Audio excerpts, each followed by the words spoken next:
Good evening everyone मैं लेपुन आपण मानकु लेपुन Odia TV channel को बहुत बहुत स्वागत करुच्ची।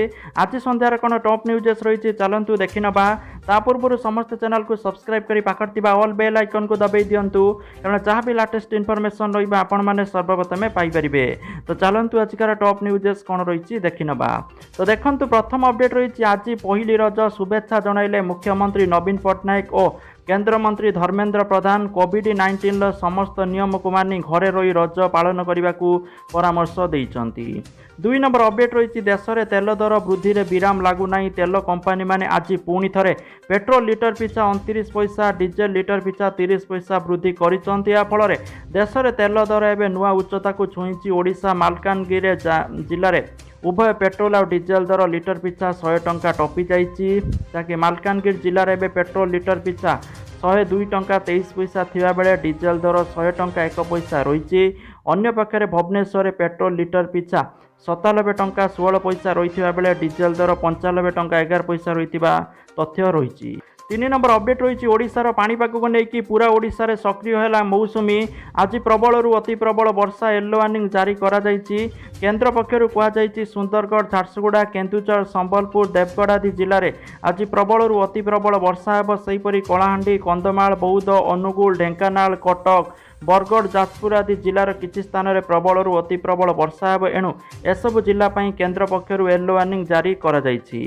4 नंबर अपडेट रही संक्रमण कमुची दिल्ली खोलुची। आज देशर राजधानी में तृतीय पर्याय अनलक सकाल 10 संध्या 8 जाए खोलिब दुकान बजार बोली सूचना रही। 5 नंबर अपडेट रही कोरोना कटकणा जो गाड़ी चलाचल बंद होगा पर बेकार होई घरे बसिचंतु घरोई बसर शह ड्राइवर आउ हेल्पर। रोजगार नाई परिवार चलाइबा कष्ट होई पड़ुची। लॉकडाउन पर श्रमिक दिन मजूरिया सहायता दि जाउछि ड्राइवर हेल्पर को कौनसी सुविधा मिली नहीं।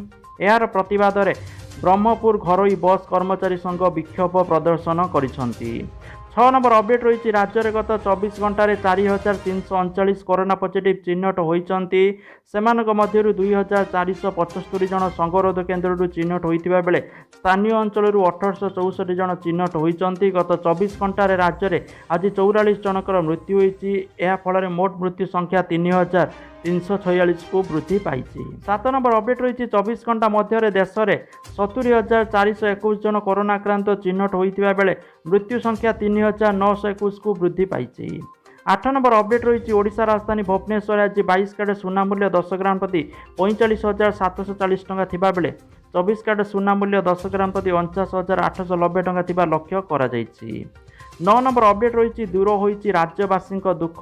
भुवनेश्वर किम्स हस्पिटाल रे कार्यक्रम होईछि राज्यर प्रथम एक्मो मेसीन। पूर्वर लक्ष लक्ष टंका खर्च कर रोगी मैंने बाहर राज्य को चिकित्सा जाऊले। वर्तमान राज्य में चिकित्सा आरंभ करा जायछि। फल रोगी मैंने आउ बाहर राज्य को जाई खर्चांत होगापी पड़ो नहीं। जदिओ चिकित्सा व्ययबहुल तेबे रोगी स्थानांतर नहीं आउ कौनसी समस्या रहिबो नहीं। साधारणतः जड़े रोगी हृत्पिंड और फुसफुस अचल हेले एक्मो मेसीन आवश्यकता पड़ी थाए। कोरोना काल में मेसीन डिमांड बहुत बढ़ी जाइथिबा देखिया मिली। 10 नंबर अपडेट रही उत्कल विश्वविद्यालय पीजी काउंसिलिंग द्वितीय एवं अंतिम सेमिस्टार परीक्षा ऑनलाइन मोड करने निष्पत्ति नहीं कर्तृपक्ष। यह परीक्षा जुलाई मासरे अनुष्ठित होबार कार्यक्रम रही। तो केबे हबो एक्जाक्ट डेट वर्तमान पर्यंत आसी नाही। 11 नंबर अपडेट रही बजार में असंभाल भिड़।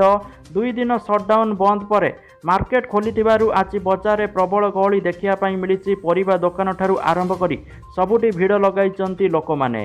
भुवनेश्वर कटक ब्रह्मपुर पुरीर विभिन्न सहर में एभली भिड़ लगाई लोक मैंने। केवल बजार नुहे रास्तार भी लोकंकर यातायात बढ़ी जाइथिला। ए दृश्य देखिले लगुला जमीती कोरोना चलीगलानी। संक्रमण हार एबे भी अधिकांश स्थान में अधिक रही। लॉकडाउन कटकणा जारी रही। लोक मैंने कटकणा को न मानिले संक्रमण बढ़िबार यथेष्ट संभावना रही। तेणु कोरोना कटकणा को मानिया को लोक मानू बारंबार सचेतनता करा जाउछि। अमानिया ठारू फाइन भी आदाय होउछि। तथापि अमानिया उपर यार कौनसी प्रभाव पड़ू नथिबा देखिया मिली विभिन्न स्थान में।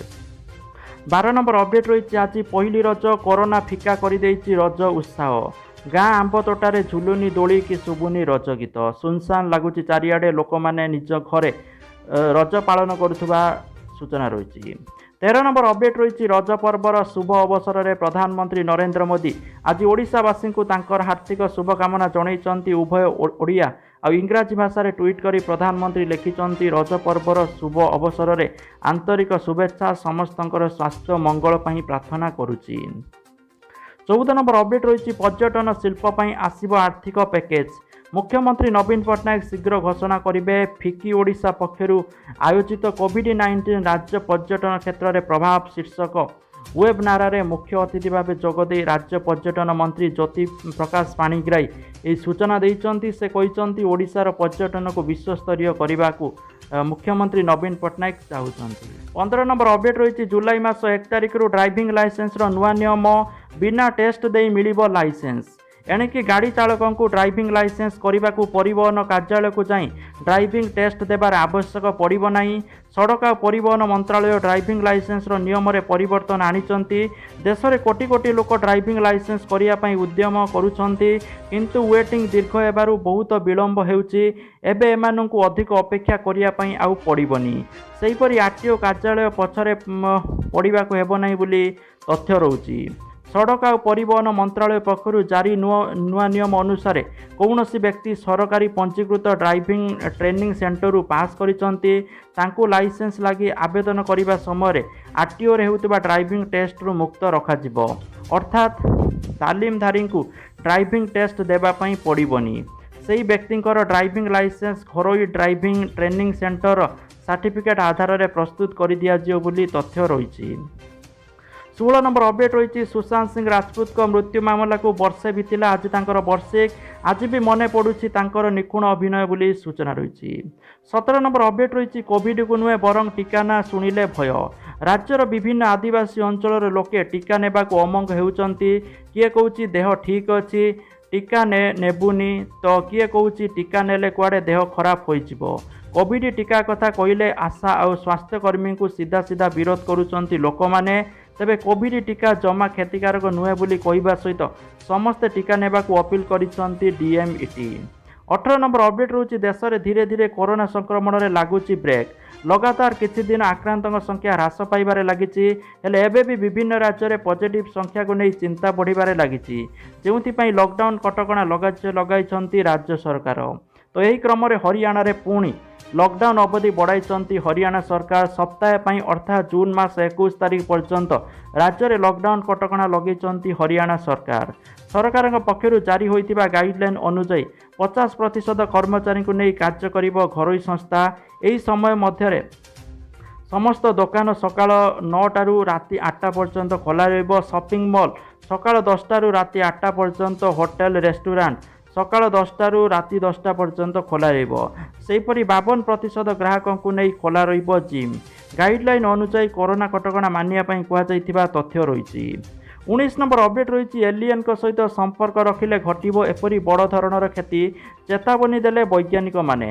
ଭୌତିକ ବିଜ୍ଞାନୀ ମାର୍କ ବୁକାନନ୍ ଏକ ଦାବି କରିଛନ୍ତି। ସେ କହିଛନ୍ତି ଏଲିଏନ୍ଙ୍କ ସହିତ ସମ୍ପର୍କ ରଖିବେ ତ ଜୀବନ ଚାଲିଯିବ। ସେ କହିଛନ୍ତି ଅଲଗା ଗ୍ରହର ପ୍ରାଣୀମାନଙ୍କ ସହିତ ସମ୍ପର୍କ ରଖିବା ପାଇଁ ଚେଷ୍ଟା କରାଯାଉଛି, ମାତ୍ର ଏହା ସମଗ୍ର ମାନବ କଲ୍ୟାଣ ପାଇଁ ବିପଦପୂର୍ଣ୍ଣ। ମାର୍କ ଏକ ଭିଡ଼ିଓ ସେୟାର କରି କହିଛନ୍ତି ଯେଉଁଥିରେ ନୌସେନା ଏହି ରହସ୍ୟମୟୀ ସ୍ପେସ୍ ଅବଜେକ୍ଟର ସାମ୍ନା କରିଛି। ସେ କହିଛନ୍ତି ଆଜି ପର୍ଯ୍ୟନ୍ତ ଏଲିଏନ୍ଙ୍କ ସହିତ ସମ୍ପର୍କ ରଖିବା କାହା ପାଇଁ ଭଲ ହୋଇନାହିଁ, ତେଣୁ ଏଲିଏନ୍ଙ୍କ ସହିତ ସମ୍ପର୍କ ରଖିଲେ ମଣିଷ ଧ୍ୱଂସ ପାଇବ। 20 ନମ୍ବର ଅପଡେଟ୍ ରହିଛି କୋଭିଡରେ ଅନାଥ ହୋଇଥିବା ଶିଶୁଙ୍କୁ ଆଗୁଆ ସହାୟତା। ମଧୁବାବୁ ପେନ୍ସନ୍ ଯୋଜନାରେ ମିଳିବ 500 ଟଙ୍କା ଭତ୍ତା। ଘର ଘର ଯାଇ ଅନାଥ ଶିଶୁଙ୍କୁ ଏହି ଭତ୍ତା ଦେବାକୁ ମୁଖ୍ୟମନ୍ତ୍ରୀ ନବୀନ ପଟ୍ଟନାୟକ ନିର୍ଦ୍ଦେଶ ଦେଇଛନ୍ତି। ତ ଯେଉଁମାନେ ସବୁ ଅନାଥ ଶିଶୁ ଅଛନ୍ତି ଓଡ଼ିଶାରେ ସମସ୍ତଙ୍କୁ ଆଗୁଆ ଭତ୍ତା 500 ଟଙ୍କା ମିଳିବ ବୋଲି ସୂଚନା ରହିଛି। ଆପଣଙ୍କ ଘରେ ଯାଇକି ସେ ପଇସା ମିଳିଯିବ। 21 ନମ୍ବର ଅପଡେଟ୍ ରହିଛି ମୋଟର ସାଇକେଲ ନିର୍ମାତା ରୟାଲ ଏନଫିଲ୍ଡ ଚଳିତ ଆର୍ଥିକ ବର୍ଷରେ ଏକାଧିକ ନୂଆ ମଡେଲ ବଜାରକୁ ଆଣିବା ପାଇଁ ଯୋଜନା କରି ରଖିଛନ୍ତି। ଉଭୟ ଘରୋଇ ଓ ଅନ୍ତର୍ଜାତୀୟ ବଜାର ପାଇଁ ଏହି ମଡେଲ ଗୁଡ଼ିକ ଅଣାଯିବ। କମ୍ପାନୀର ଜଣେ ବରିଷ୍ଠ ଅଧିକାରୀ ଏନେଇ ସୂଚନା ଦେଇଛନ୍ତି। ତ ଯାହାକି ଆଜିକାର ଟପ୍ ନ୍ୟୁଜ୍ ଥିଲା, ତା ସହିତ ଯେଉଁମାନେ ନିଜ ମୋବାଇଲ ମାଧ୍ୟମରେ ପଇସା ରୋଜଗାର କରିବା ପାଇଁ ଚାହୁଁଛନ୍ତି ସବୁଠାରୁ ବହୁତ ବଡ଼ ଆପ୍ଲିକେସନ୍ ରହିଛି ଗ୍ରୋ ଆପ୍ଲିକେସନ୍, ଯେଉଁଠି ଆପଣଙ୍କୁ ସାଇନ୍ ଅପ୍ ବୋନସ୍ 100 ଟଙ୍କା प्रति रेफर 100 टंका मिलिबो जोटा आपण माने निज बैंक खाता को ट्रांसफर करि परिबे। तो मु कहि रखुची आपण माने अकाउंट खोलिबार 24 घंटा परे जतबेले आपणकर अकाउंट एक्टिव हो सेतबेले आपनको 100 टंका मिलिबो प्रति रेफर हिसाब रे आपनको 100 टंका मिलिबो। आपण माने एठी प्रति मास लाख टंका पर्यंत इनकम करि परिबे जते रेफर करिवे सेही हिसाब रे आपणकर रोजगार रहिबो। तो जहाँकि गोटे बहुत बड़े अपॉर्चुनिटी समस्त तो वीडियो डिस्क्रिप्शन में लिंक अच्छी समस्त जाकि ग्रो एप्लिकेशन को डाउनलोड करंतु और निजर मतामत कमेंट सेक्शन में कमेंट करंतु। Thank you for watching this video. जय जगन्नाथ, वंदे मातरम।